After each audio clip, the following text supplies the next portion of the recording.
Hi friends, நான் இன்றைக்கி வர வழியில் ஒரு விஷயம் பார்த்தேன். அதை உங்களுக்கு காமிக்கிறேன், நீங்கள் பாருங்கள்.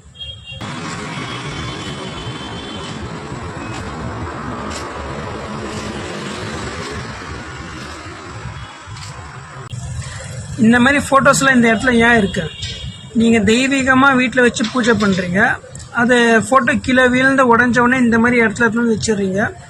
அந்த இடத்துல எவ்வளோ பேர் டாய்லெட் போகிறாங்க, என்னென்னவோ பண்ணுறாங்களோ, உங்களுக்கு கொஞ்சம் மனசாட்சின்னு இருக்கா? மனசாட்சி இருந்தால் நீங்கள் வீட்டில் பூஜை பண்ண ஒரு ஃபோட்டோ, ஒரு சாமியாக கடவுளாக பூஜை பண்ண ஃபோட்டோ இந்த மாதிரி இடத்துல ஏன் வைக்கிறீங்க? இதுக்கு பதிலாக எவ்வளோ வழிகள் இருக்குது. இந்த ஃபோட்டோ புதுசாக பண்ணுவாங்க இல்லையா ஷாப்ஸ், அந்த ஷாப்பில் வந்துட்டு நீங்கள் இதை எக்ஸ்சேஞ்ச் பண்ணிக்கலாம். அப்படி இல்லைன்னா இந்த ஃபோட்டோவை அவங்ககிட்ட நீங்கள் எப்பவுமே கொடுத்துடலாம். எந்த அறிவு உள்ளவனும் இந்த மாதிரி பண்ண மாட்டான். அதுவும் குறிப்பிட்டு ஹிந்துஸ் மட்டும்தான் அறிவே இல்லாத மாதிரி பண்ணுறாங்க. நீங்கள் நிறைய பக்கம் பார்த்துருக்கலாம். இந்த மாதிரி முஸ்லீம்ஸ், கிறிஸ்டின் ஃபோட்டோஸ் இந்த மாதிரி நிறைய இடத்துல எங்கேயுமே கிடையாது. அவங்க கடவுளை அவங்க மதிக்கிறாங்க. ஆனால் தமிழ் ஹிந்துஸ் மட்டும்தான் அவங்க கடவுளை கொஞ்சம் கூட மதிக்கிறதே கிடையாது. இந்த மாதிரி வச்சுக்கிறீங்களே, அறிவுன்ட்டு எதனா அவங்களுக்கு இருக்கா இல்லையா இன்னும் தெரில. இந்தியா வளரணும்னா வளராது. நீங்களும் எப்போ உங்களை மாற்றிக்கிறீங்களோ, சின்ன சின்ன விஷயத்த நீங்கள் எப்போ மாற்றிக்கிறீங்களோ அப்போ தான் இந்தியா கொஞ்சம் முன்னேறும். இனிமேல் என்ன செய்கிறப்போ கொஞ்சம் அறிவையோடு செய்யுங்க.